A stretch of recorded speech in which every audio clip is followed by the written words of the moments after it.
Hey everybody, welcome to the Frontier Prepper channel. My name is Billy and today we're going to talk about the cruel reality of why we need to constantly be prepared.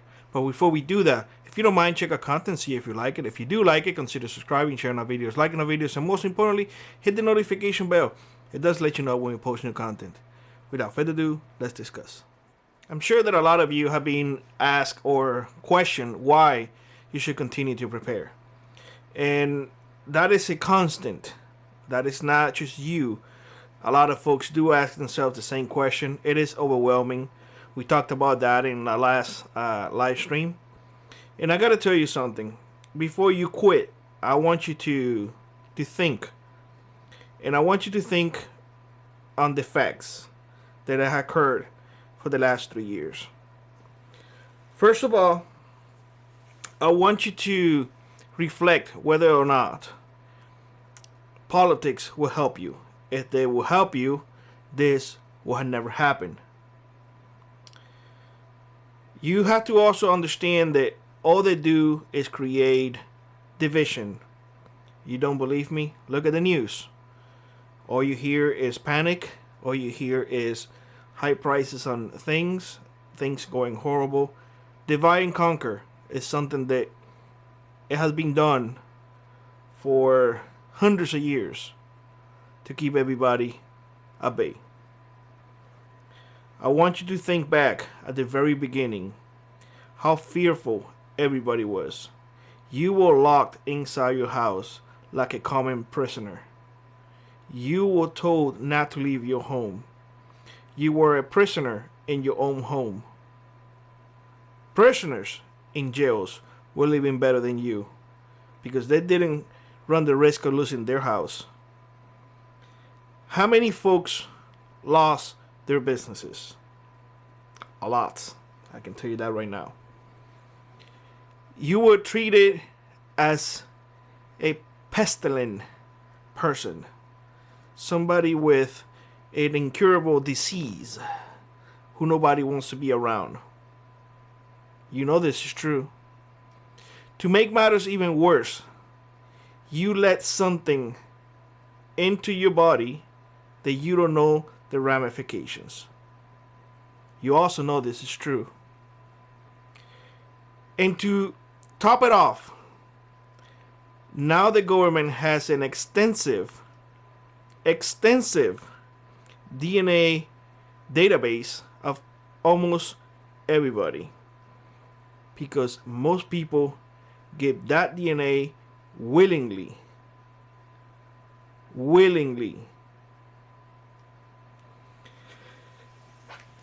You were treated like a second-class citizen.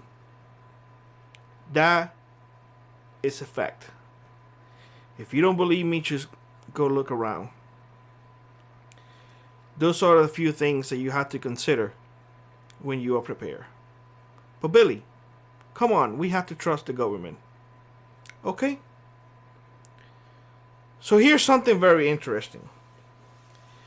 In 2022, we had the highest number of people being killed by law enforcement. The highest number. And yet, if you speak about that, for some reason, you get labeled un-American, unpatriotic, just because you recognize the problem. Until the day the police is no longer require a quota to give a ticket, you will still be looked upon as a criminal. That is the reason, or one of the reasons, why I moved to Alaska. Because here, cops, law enforcement look at you as a citizen, as a neighbor, as somebody, if they get in trouble, you will come and help. Other places are not the same. If you think that you are free, I want you to think back a little bit and tell me how many parks were closed in the name of safety. How many public beaches you were not able to go to because of public safety. It is completely up to you to make your own decision. 100% is your decision. I will never stop prepping no matter what, because being prepared provides me freedom.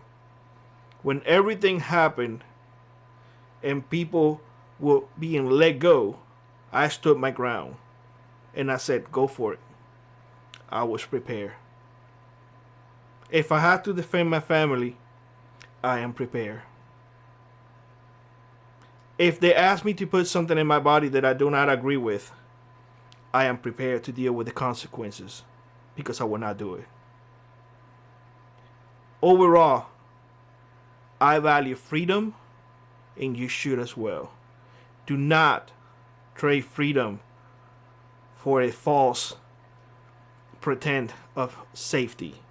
Once you do, you're neither going to have safety or freedom. With that being said, I hope you all have a great one. Like I was, rock on, prep on, and I will see you on the next one. Bye-bye, everybody.